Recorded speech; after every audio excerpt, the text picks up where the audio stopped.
O Coração Delator, de Edgar Allan Poe. Sim, sou muito nervoso. Terrivelmente nervoso mesmo. E sempre o fui. Mas por que me supõe louco? A doença tornou mais aguçados os meus sentidos.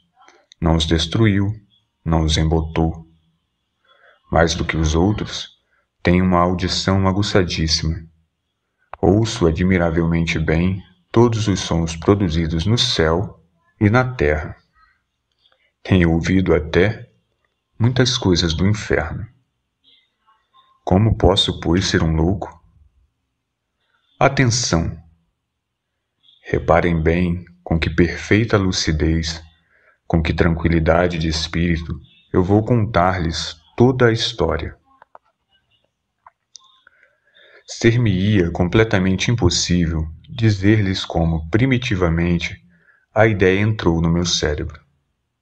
Mas, uma vez concebida, nunca mais me abandonou noite e dia. Fim?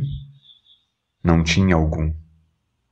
A paixão foi estranha ao acaso por completo.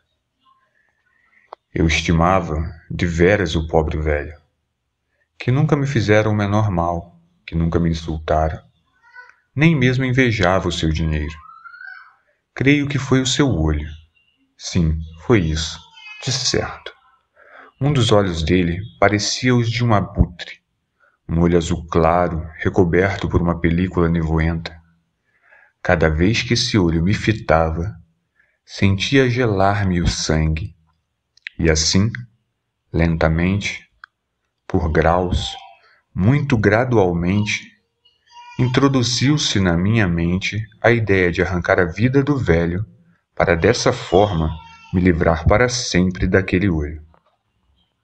Agora, este é o ponto. Os senhores supõem-me louco. Os loucos não sabem de nada. Se me vissem, se vissem com que inteligência eu procedia, com que preocupação, com que prudência, com quanta dissimulação eu metia as mãos à obra. Eu nunca fora mais solícito para o velho do que durante a semana inteira que precedeu o crime. E todas as noites, pela meia-noite, levantava o trinco da porta do quarto dele e abria-a, tão devagarinho, e então, depois de suficientemente a entreabrir, introduzia no quarto uma lanterna de furta-fogo, fechada, hermeticamente fechada, que não deixava passar um mínimo raio de luz. Em seguida, metia a cabeça pela abertura. Se vissem, teriam rido da destreza com que eu metia a cabeça. Movia-se lentamente, muito lentamente, de maneira a não perturbar o sono do velho. Levei seguramente mais de 1 hora para meter a cabeça pela abertura, muito antes de poder vê-lo deitado no leito. Um louco seria porventura tão prudente? Depois, quando tinha a cabeça dentro do quarto, abria a lanterna com precaução. Com que precaução! Porque o gonzo rangia. Abria então a lanterna de tal modo que o raio de luz fosse justamente incidir no olho de abutre. E fiz isto durante 7 longas noites, cada noite, à meia-noite, mas encontrei sempre o olho fechado, de molde a não poder, portanto, concluir o meu trabalho. Foi por isso que disse não odiar eu o velho. O que eu odiava era seu olho maldito. E todas as manhãs, logo que o dia nascia, entrava ousadamente em seu quarto, falava-lhe corajosamente, tratando-o pelo seu nome num tom cordialíssimo e informando-me de como passara a noite. Bem vem que ele seria possuidor de uma dissimulação rara se desconfiasse que, a cada noite, à meia-noite em ponto, eu o examinava enquanto dormia. Na 8ª noite, fui ainda mais prudente. Abri a porta com mais precaução. A minha mão não fazia mover a porta com mais rapidez do que se move um ponteiro de um relógio. Nunca, como nessa noite, senti tão perfeitamente o poder das minhas faculdades, da minha sagacidade. A custo continha as sensações que o triunfo produziam em mim. Pensar que eu estava ali, abrindo a porta, pouco a pouco, sem que ele pudesse sonhar as minhas ações ou os meus pensamentos secretos. Ao ter esta ideia, não pude deixar de rir um pouco. Ele ouviu-me, talvez, porque se voltou pesadamente no leito, como se estivesse acordando. Pensam por acaso que eu me retirei por isso? Não. O quarto, de tão profundas que eram as trevas, estava negro como pés, porque as janelas tinham sido fechadas cuidadosamente por medo dos ladrões. E sabendo que ele não podia ver a porta entreaberta, continuei a empurrá-la cada vez mais. Eu já passara a cabeça pela abertura e estava prestes a abrir a lanterna quando meu polegar resvalou pelo fecho de ferro e o velho sentou-se no leito gritando: "Quem está aí?" Eu fiquei completamente imóvel e não disse nada. Durante 1 hora inteira, não movi um só músculo. Mas também, durante esse tempo, não ouvi o velho deitar-se. Continuava, de certo, sentado na cama, de ouvido à escuta, justamente como eu fizera durante 7 noites inteiras, escutando o barulho que fazia o pêndulo do relógio da parede. Mas, de repente, ouvi um gemido fraco, que reconheci como o gemido resultante de um horror mortal. Não era o gemido de dor ou de pesar. Oh, não. Era o ruído surdo e sufocado que se desprende do fundo de uma alma apavorada. Conhecia bem aquele grito. Muitas noites, à meia-noite exata, quando todo mundo dormia, soltara-se de meu próprio peito um gemido igual àquele, excitando com seu terrível eco os terrores que me atormentavam. Repito que conhecia aquele ruído. Calculava o que o pobre velho sentia, e eu tinha piedade dele, ainda que interiormente eu sorrisse comigo mesmo. Sabia que ele continuava acordado desde que se voltara no leito ao primeiro ruído que eu fizera. Desde então, o seu pavor aumentara sempre de intensidade. Ele tentara persuadir-se de que não tinha razão para assustar-se, mas não pudera consegui-lo. Dissera a si mesmo: não foi nada. Apenas o ruído do vento entrando pela chaminé. Ou algum rato que atravessou o quarto. Ou então, talvez um grilo que começou a cantar. Sim, ele se esforçara por encorajar-se com essas hipóteses. Mas tudo fora em vão. Tudo fora em vão porque a morte, que se aproximava, passava diante dele com a sua grande sombra negra, envolvendo, assim, aquela vítima. Era a influência fúnebre da sombra que ele não percebera que lhe fazia sentir, apesar de nada ver nem ouvir, que lhe fazia sentir a minha cabeça no seu quarto. Depois de esperar por muito tempo, impacientemente, que ele se deitasse de novo, resolvi entreabrir um pouco a lanterna, mas muito pouco, quase nada. Entreabria com tanta cautela como dificilmente o podem imaginar, até que por fim um pálido raio de luz, como um fio de teia de aranha, subiu da abertura, incindindo sobre o olho de abutre. O olho maldito estava aberto, muito aberto, o que me fez enfurecer logo que o fitei. Vi-o com uma perfeita nitidez, o azul claro coberto com o hediondo véu que me gelava o sangue nas veias. Mas eu nada podia ver do rosto ou do corpo do velho, porque dirigia o raio de luz, como por instinto, sobre o ponto maldito. Em seguida, eu não lhes disse que o que os senhores tomavam por loucura era uma grande penetração dos meus sentidos? Em seguida, ouvi um outro ruído surdo, sufocado, contínuo, semelhante a um ruído que pode fazer o pêndulo de um relógio envolvido em algodão. Eu reconheci esse som.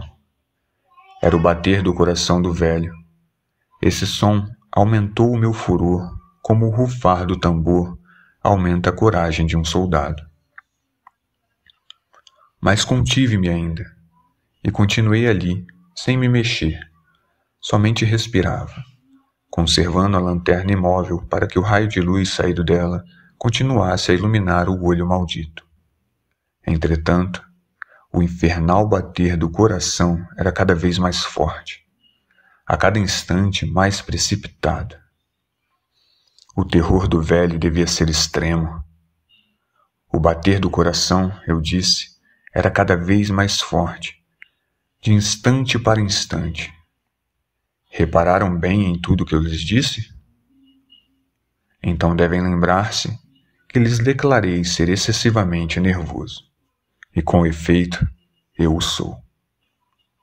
Portanto, em plena noite, no meio do silêncio terrível daquela casa, um tão estranho ruído fez com que se apossasse de mim um irremissível terror. Durante alguns minutos ainda, contive-me e continuei calmo. Mas o ruído era cada vez mais forte, sempre mais forte. Cheguei a supor até que o coração ia arrebentar. E então, apoderou-se de mim uma nova angústia. O ruído poderia ser ouvido por algum vizinho. A hora do velho chegara, pois. Saltando um grande grito, abri bruscamente a lanterna e entrei no quarto. O velho deu apenas um grito, um só, porque eu o lancei no assoalho, virando-o e jogando-lhe sobre o corpo o pesado leito em que antes dormia tranquilamente. Sorri, então, por ver a minha obra tão adiantada. Mas, durante alguns instantes ainda, o coração batia, produzindo um som abafado que não me incomodou, porque não podia ser ouvido através das paredes. Por fim, cessou. O velho estava morto. Levantei o leito e examinei o corpo. Sim, estava morto. Morto e rígido. Coloquei-lhe a mão sobre o coração, conservando ali durante alguns minutos. Nenhuma pulsação. Ele estava morto e rígido. O seu olho, portanto, não me atormentaria mais. Se persistirem ainda em supor-me louco, essa suposição evaporar-se-á ao descrever-lhes as inteligentíssimas precauções que tomei para ocultar o cadáver.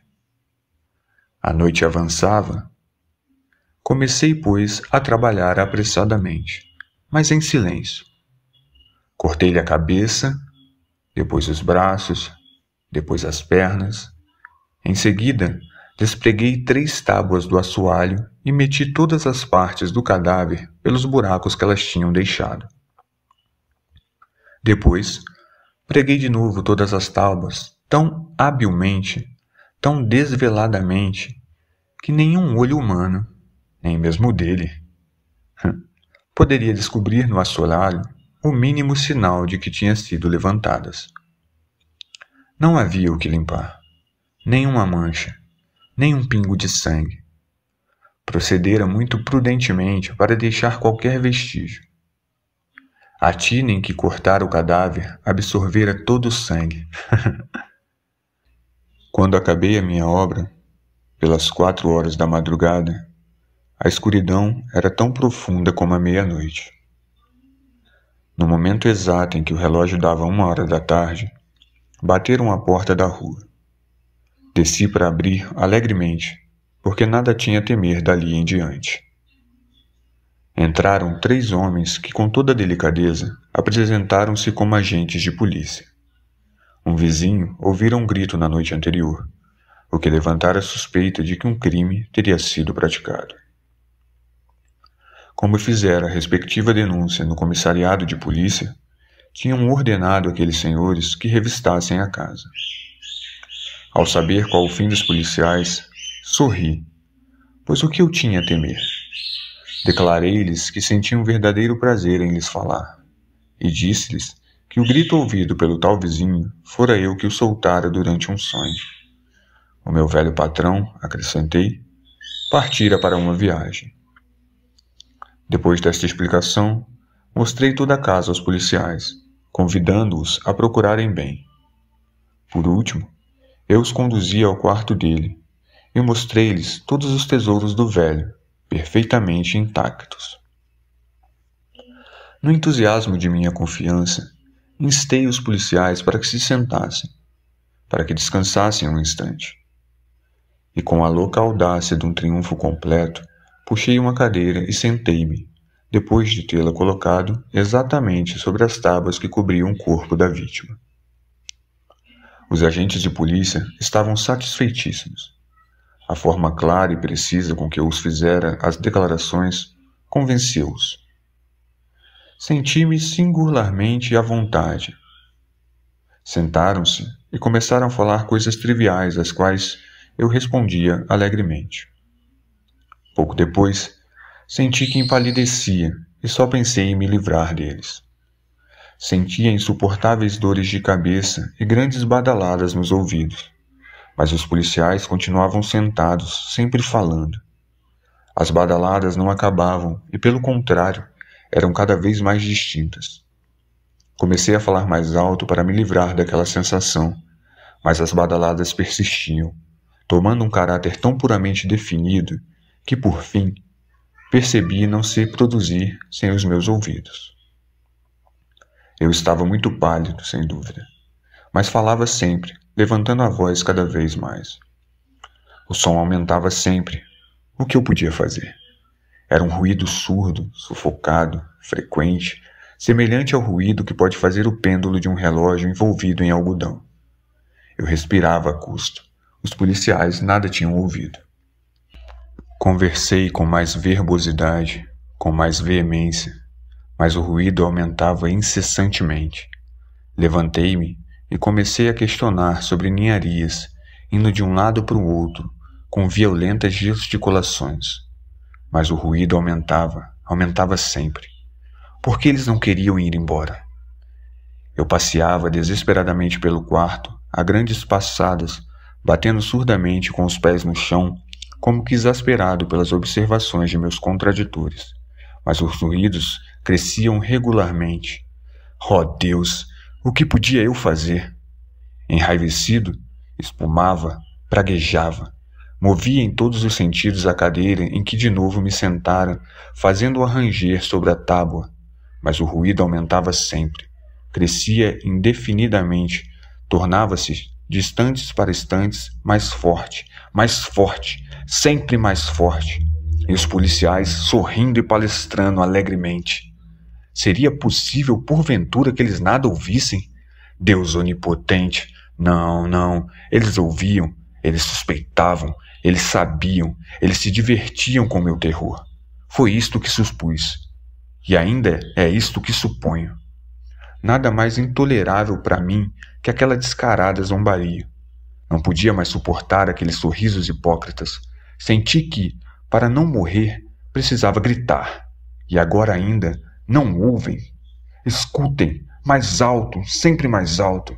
Sempre mais alto, miseráveis! Gritei para os policiais. Não dissimulem por mais tempo. Confesso o crime. Arranquem as tábuas e é aí que ele está. É aí. E esse som que ouvem é o bater do seu execrável coração. Fim.